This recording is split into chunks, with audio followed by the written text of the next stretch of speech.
فائقہ be be, اماں آپ بھی سنیں۔ زینیا نے تخت پر بیٹھی اماں صدیق کی طرف چہرہ کیا جو ان کے پاس ہی بیٹھی تھیں، اور ان کا ہاتھ تھاما۔ کبھی اس کی گرفت سخت بھی ہو جاتی تھی۔ اس دن معروف بی بی لیڈی ڈاکٹر کے پاس گئی ہوئی تھی۔ میں 4 مہینے سے اس گھر میں کام کر رہی تھی، اور یہ میرا پہلا دن تھا جس میں معروف بی بی گھر پر نہیں تھی۔ اماں صدیق، مجھے معاف کرنا، میں نے آپ کو پہلے نہیں بتایا، بلکہ جھوٹ بھی بولا تھا۔ سنیے، اس دن وہ بڑھیا گھر میں اکیلی تھی۔ وہ مجھے اپنے کمرے میں لے گئی، کہنے لگی، زینیا آج تیرا کام ہلکا ہے، بلکہ کام ہے ہی نہیں، میرا کمرہ ٹھیک ہے، باتھ روم بھی صاف ہے، تو روز کام کر کے تھک جاتی ہوگی، آج میں تجھے کوکا کولا پلاتی ہوں، بریانی بھی کھلاتی ہوں، بریانی بھی شادی کی۔ نیچے منجلا بیٹا رہتا ہے، اس کی بیوی فریدہ سے تم تو ملی ہو نا، کل رات اس کی چھوٹی بہن کی شادی تھی، کھانا بہت بچ گیا، مجھے بھی اچھا خاصا مل گیا، تم یہاں پیٹ بھر کے کھانا کھا، اپنے گھر بھی لے جانا، جی بھر کے سب کھائیں گے تو مزہ آ جائے گا، میٹھے میں گلاب جامن بھی ہیں، وہ بھی لے جانا۔ بڑی بی نے ریفریجریٹر کھول کر پلاسٹک کے ایک بڑے شاپر سے پلیٹ بھر کر چاول نکالے، اس پر چکن کی بڑی بڑی بوٹیاں رکھی اور کچن میں رکھے مائکرو ویو اوون میں گرم کر کے ڈائننگ ٹیبل پر رکھ دیا۔ بریانی وہ بھی شادی حال سے آئی ہوئی، کمرہ خوشبو سے بھر گیا۔ میں نے دوپہر کھانا کھا لیا تھا، بریانی دیکھ کر دل ایسا مچلا کہ پلیٹ میں نکالے سب چاول مزے لے کر کھا لیے۔ کوک کی بوتل سے گلاس بھرا، وہ بھی پی لیا، اور بڑی بی کے آگے صوفے پر بیٹھ کر اللہ کا شکر ادا کرنے لگی۔ پیٹ بھر گیا تھا، گھر کے لیے بھی اتنی ڈھیر ساری بریانی ملنے والی تھی، میرے تو بچوں کی بھی رات عیش میں گزر جائے گی۔ فائقہ بی بی، معروف بی بی نے کہا تھا کہ بڑی بی بہت میٹھی چھری ہے، ان کے لہجے میں اتنی نرمی تھی، اتنا پیار تھا، وہ مجھ سے ایسے بات کر رہی تھی جیسے میں نوکرانی نہیں، ان کی رشتہ دار ہوں۔ وہ کہنے لگی، زینیا، میرے پیروں میں بہت درد ہے، سیڑھیاں چڑھنا نہیں چاہتی، تم اوپر جا کر یہ بریانی میرے بیٹے کو دے آؤ، اور کمرے سے باہر اس کا باتھ روم ہے، اسے بھی صاف کر دو، بس اتنا سا کام ہے۔ ان کا لہجہ اتنا میٹھا تھا، میں بغیر سوچے سمجھے تیار ہو گئی۔ اماں صدیق اور فائقہ بی بی، آپ کو بتاؤں بڑی بی نے پھر کیا کیا؟ اپنی الماری سے 100 کے 5-6 نئے نوٹ نکال کر کھانے کی میز پر رکھے، فریج میں سے بریانی کا بڑا شاپر نکالا، اور وہ بھی نوٹوں کے پاس رکھ کر کہنے لگی کہ گھر جاؤ تو بریانی لے جانا، اور یہ پیسے بھی۔ اب زینیا تھوڑی دیر کے لیے خاموش ہو گئی۔ اماں صدیق نے اس کے سر کو مضبوطی سے پکڑ کر اپنے سینے سے لگا لیا۔ اس کو اطمینان ہو گیا کہ وہ جس گھر میں بیٹھی ہے وہاں اس کے خیر خواہ ہیں، غم بانٹنے والے۔ اس کا اعتماد لوٹ آیا۔ اس نے اپنی بات جاری رکھی، بریانی کی پلیٹ اٹھائی اور سیڑھیاں چڑھ کر اوپر ان کے بیٹے کو دینے چلی گئی۔ مجھے کیا پتا تھا میں شیطانی چکر میں پھنس جاؤں گی۔ ان کا بیٹا چادر لپیٹے بستر پر بیٹھا تھا، میں نے کھانے کی پلیٹ کمرے میں رکھی اور واپس لوٹنے لگی تو اس شیطان نے اپنے جسم کو ڈھانکنے والی چادر اٹھا کر پھینک دی اور تیزی سے آ کر اپنی باہوں میں مجھے جکڑ لیا۔ میں ایسی صورتحال کے لیے تیار نہ تھی۔ اس کی مکار آنکھیں سرخ ہو رہی تھی، اس کے دونوں بازوؤں کی پکڑ اتنی سخت تھی کہ میں اس کے ہاتھوں میں جھول گئی۔ اماں جی، میری کوئی نیکی اللہ میاں کو اچھی لگی ہوگی۔ میرے ذہن میں ایک خیال آیا، میرے دل سے دعا نکلی، اللہ سے رحم کی دعا، شیطان سے بچنے کی دعا۔ میں حیران ہوں اور اللہ کا شکر ادا کرتی ہوں کہ میری زبان سے کس طرح یہ الفاظ نکلے۔ ٹھہرو، جلدی نہ کرو، کپڑے پھٹ گئے تو کیا پہن کر گھر جاؤں گی؟ باتھ روم جانے دو، پھر دیر تک تمہارے پاس رہوں گی۔ مجھے یاد نہیں بی بی، میرے الفاظ کیا تھے؟ میں نے ایسا ہی کچھ کہا ہوگا، وہ میرے جال میں آ گیا، اس نے اپنی پکڑ چھوڑ دی، میں پیچھے 2 قدم ہٹ گئی، ہاتھ کے اشارے سے اسے رکنے کو کہا۔ اسے یقین ہو گیا کہ میں باتھ روم جا کر واپس آ جاؤں گی، اس طرح میں اس کے کمرے سے نکل گئی۔ یہ سب کیسے ہوا مجھے بالکل نہیں معلوم۔ میں نے کمرے سے نکل کر دروازے کے دونوں پٹ کھینچ کر فوراً بند کیے اور باہر سے بولٹ لگا دیا۔ دروازہ بہت مضبوط لکڑی کا بنا ہوا تھا، آسانی سے کھل نہیں سکتا تھا، نہ توڑا جا سکتا تھا۔ وہ سمجھ گیا کہ میں نے اس کو کمرے میں بند کر دیا ہے۔ وہ دروازے سے زور آزمائی کر کے چیخنے چلانے لگا، ماں بہن کی گالیاں اور جانے کیا کیا کہہ دیا۔ میں اسے بچ کر نکل گئی، نیچے اترنے کے لیے بھاگی، لیکن معلوم ہوا سیڑھیوں سے اترنے کا گیٹ دوسری طرف سے بند تھا۔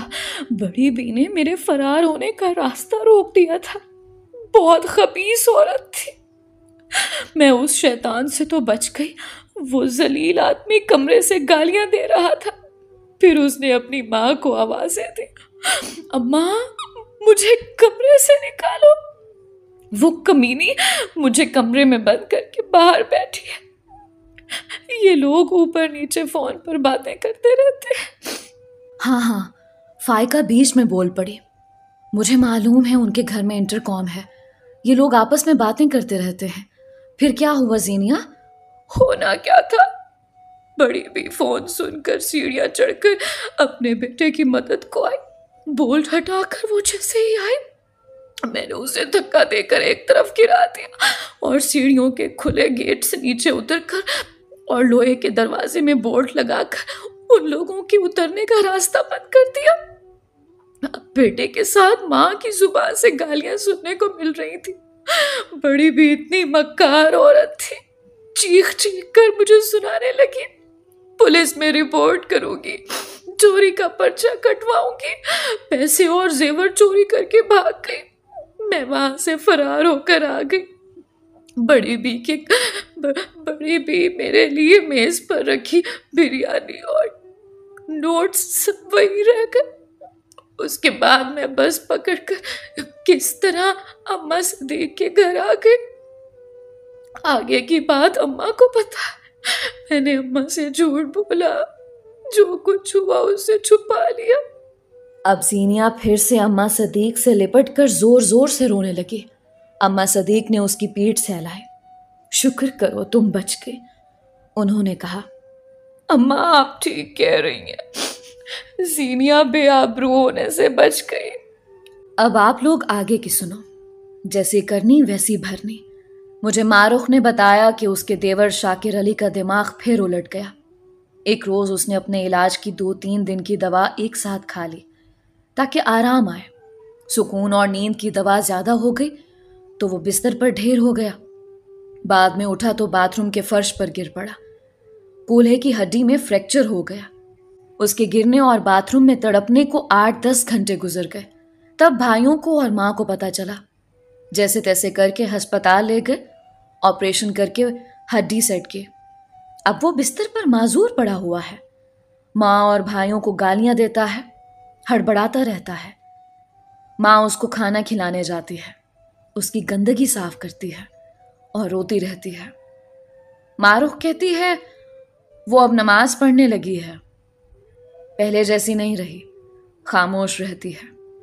اماں صدیق نے کہا، فائقہ کچھ بھی ہو، اللہ اس عورت پر کرم کرے۔ اماں آپ یہ سب کچھ جاننے کے بعد بھی اس کے لیے دعا کر رہی ہیں، اس ظالم عورت، اس سازشی بڑھیا کے لیے؟ فائقہ بولی، ہاں فائقہ، وہ ماں ہے، عورت ہے، اس کا شوہر زندہ ہوتا تو شاید یہ سب کچھ نہ ہوتا۔ یہ روگ اس کی جان کو چمٹ گیا ہے، نہ اسے زہر دے کر ہلاک کر سکتی ہے، نہ زندہ رہنے میں اس کی خاطر خواہ مدد۔ تم ہی بتاؤ، کیا میں اس کے لیے زبان سے کوئی کلمہ خیر نہ نکالوں؟ ایسی آزمائشوں سے ہمارا پالنے والا سب کو محفوظ رکھے۔ وہ نماز پڑھنے لگی ہے، شاید اسے اپنے بیٹے کے لیے اس کی تسکین کے لیے کی جانے والی غلطی کا احساس ہو گیا ہوگا۔ کیا معلوم اس نے اللہ کے آگے سجدے میں گر کر توبہ کر لی ہو۔ کیا پتہ خالق کائنات نے اسے معاف کر دیا ہو۔ یہ روگ اس کی جان کو چمٹ گیا ہے۔ کیا پتہ خالق کائنات نے اسے معاف کر دیا ہو۔ زینیا، تم بھی اسے معاف کر دو۔ معاف کر دو بیٹی، اللہ معاف کرنے والوں کو پسند کرتا ہے۔ یہ کہتے ہوئے ان کی آواز روند گئی۔ دوستو، یہ تھی آج کی کہانی۔ امید کرتی ہوں کہ آپ کو اس کہانی سے بہت کچھ سیکھنے کو ملا ہوگا۔ اپنی رائے کا اظہار کامنٹس میں ضرور کیا کریں۔ ملتے ہیں ایک نئی کہانی کے ساتھ۔ علیزہ کنول کو اپنی دعاؤں میں یاد رکھیں۔ مجھے اجازت دیجیے۔ اللہ حافظ۔